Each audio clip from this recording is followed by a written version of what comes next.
Degree কলেজগুলো আমরা national ইউনিভার্সিটির মাধ্যমে সেগুলোকে দেখি, এটা আপনারা জানেন, ওই যে ওনারা সিনিয়র জানেন। আর আমাদের এখন শিক্ষা মন্ত্রণালয় ডিরেক্টলি মাদ্রাসা, প্রাইমারি স্কুল, হাই স্কুল, কারিগরি কলেজ, ইন্টারমিডিয়েট পর্যন্ত দেখছে, এগুলি সিদ্ধান্ত আজকে আমরা জানিয়ে দিলাম যে আমাদের বেস লাইন হচ্ছে চেয়ারম্যান হওয়া, গভর্নিং বডি প্রেসিডেন্ট হওয়া, হোয়াটএভার, সেটা হলো স্নাতক, এটা হলো বেস লাইন। আর এরপরও অনেক কিছু আমরা দেখি। 18 বছরের এই যোগ্যতার বিষয় বলছি। হ্যাঁ, আমরা মোর এক্সপেরিয়েন্স পিপল যারা, তাদেরকে আমরা হায়ারকিতে নিতে চাই। আমি যদি 5 বছর এক্সপেরিয়েন্সের কথা বলি, হায়ারকিতে হয় না।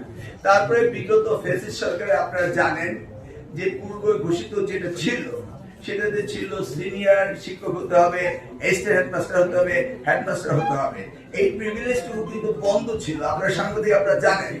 তখন নেপোটিজম, ফেভারিটিজম হতো, নিউট্রালি ডিসকাশন হতো না। তাহলে আমরা মনে করি যে সেই বারটা ক্রস করে আমাদের আসতে হবে, সকলকে সুযোগ দিতে হবে। আপনি কাউন্ট করে দিয়েছেন তো? 18 কেমন হয়েছে? জি, কাউন্ট।